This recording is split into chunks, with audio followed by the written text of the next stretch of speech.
Wait, what time is it? Criston Cole time. I am the realm's greatest warrior. Welcome back, everyone. We're here today to talk about House of the Dragon, Season 3, Episode 5, Unbowed and Unbent. But are we, though?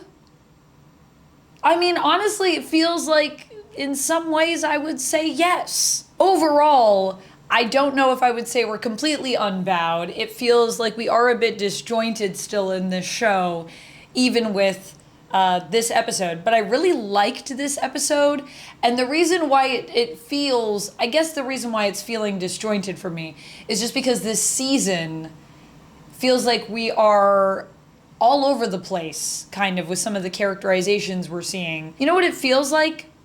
Normally, when you start watching TV, and you're just watching a show and you're like, wow, this show is amazing and everything feels so cohesive. And you think to yourself, it's gotta be one person that wrote this show, right? Because the cohesion is so good.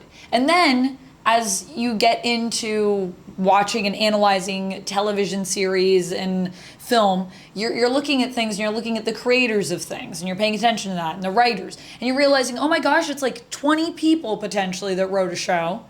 And like a whole group of directors directed it. And then, you usually have one or two showrunners who are the ones that are steering the ship, I would say mainly, and making sure that the people that are there align with the overall vision so that it feels like it really is one person doing it.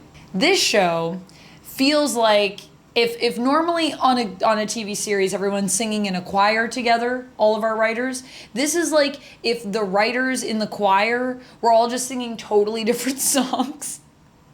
That's what this show is feeling like to me this season. But this song that this person was singing in the choir, I gotta say I like it. I like it quite a bit. What I really enjoy about this episode is the characterization here. And I feel that we do have a better sense of who these characters are, where they've been, and where they're going, and more importantly, why that is happening. It's wild to say, I didn't think I would have to with something that was HBO, but the why is really important for, story and character motivation and everything, honestly. It's very important. In this episode, it feels as though we are seeing an actual evolution of these characters. So yes, they have changed. And the way that Alicent is behaving in this episode probably is not how we would have seen her behave as a young mother, as someone who was ruling at Viserys' side for a while, and even right after Viserys' death. We've seen this character change and evolve as time has gone on, and we've seen how that has changed her. However, while we've seen the shift to the character in earlier episodes, we haven't really seen as much of the reasons behind that. We haven't gotten to understand why Alicent might be making some choices. And so, the choice to kind of, with her sons, decide, I'm just gonna kind of let them go, like, to the wolves with you, sons. For some reason, that doesn't feel consistent with what we know of the character, and we don't really understand why she's making that choice. But I think with her decision here with Helaena in this episode, and what she's trying to do, and in her way, she's trying to help Helaena, it does make sense when you think back to what the character has been through, and that feels like it is coming from some motivation that I can understand. And I think a lot of this episode is really good because we are dealing with character motivations.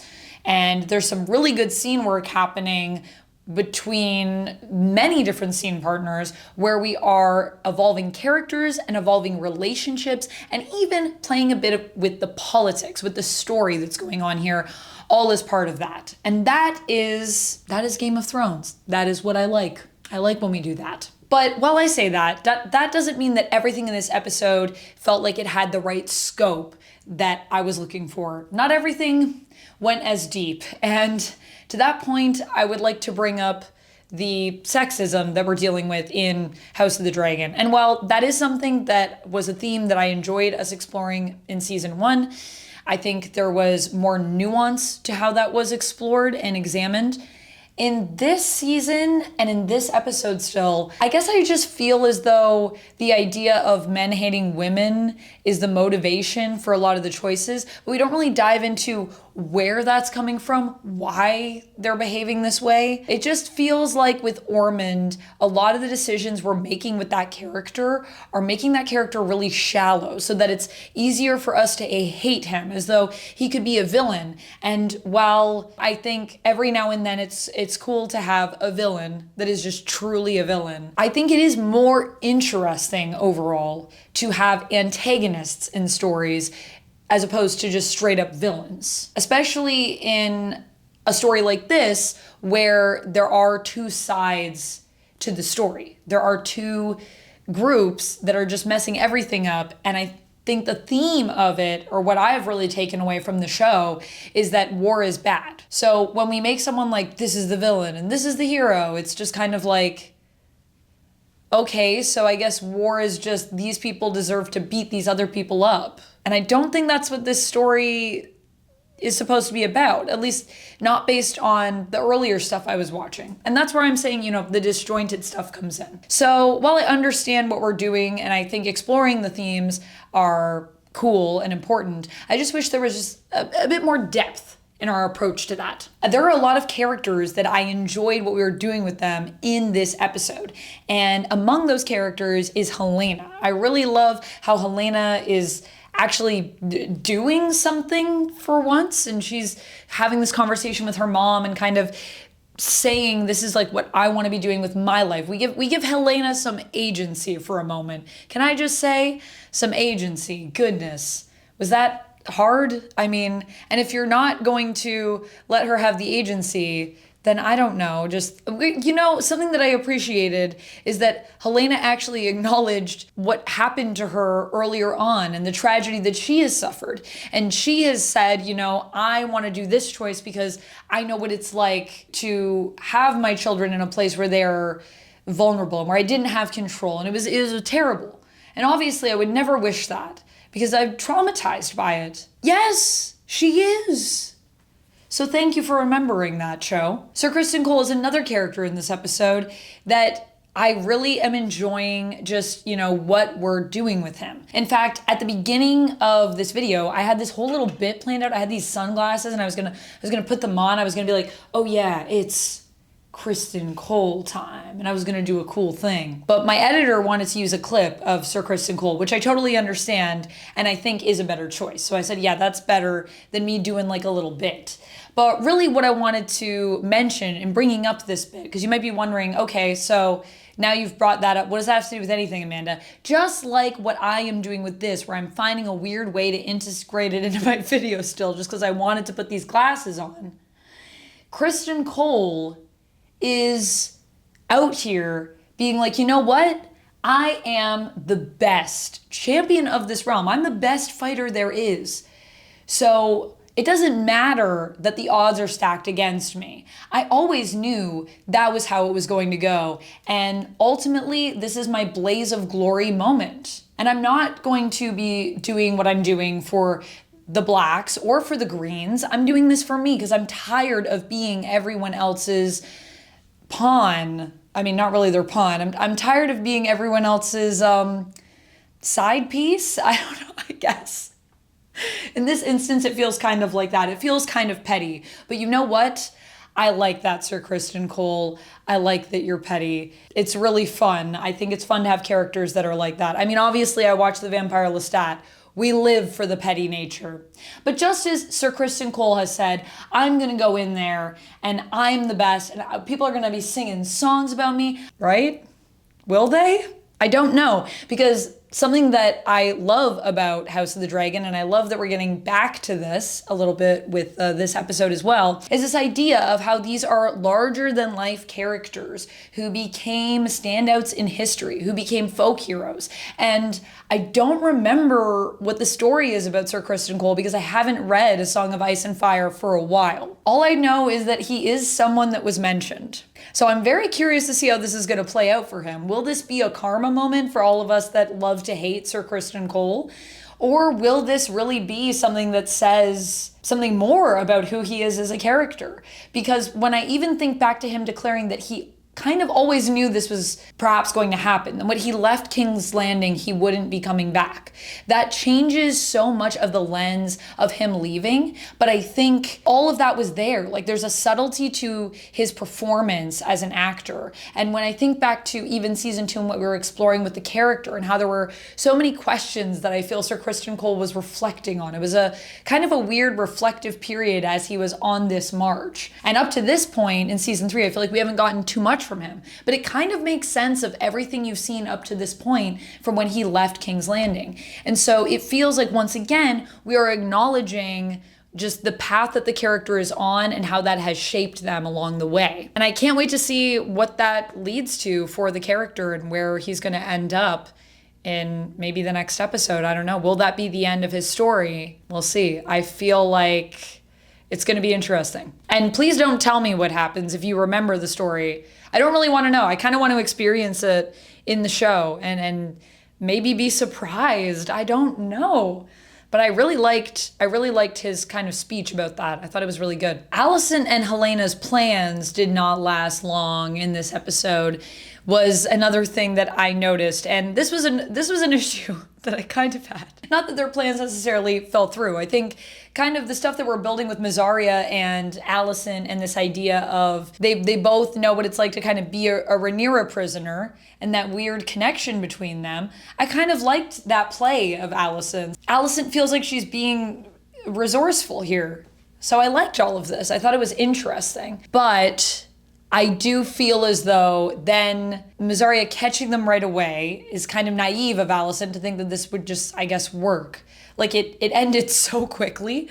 And then the other side of it is then when they do end up getting out of the castle through the secret passage, that is Rhaenyra's secret passage. So were they always in that room? Did they get moved to that room and I missed that or something? And did Rhaenyra know that they were there? Was this a change that Mysaria made in trying to kind of create this pact with Alicent? I don't know, but it's weird, right? It's weird to put people in a room with a secret passage, unless the hope was, knowing it was a one-way passage and that it was blocked, to maybe trap them in there. I mean, maybe just prove that they're trying to escape. I don't know if that's what we're doing, or to kill them.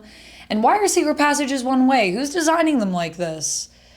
Is that a good design for a secret passage? It's a one way, and sometimes you just gotta come back through the front door. You just come back in and say, hey, what's up, it's me. Why was I out? Don't worry about it. I'm the princess.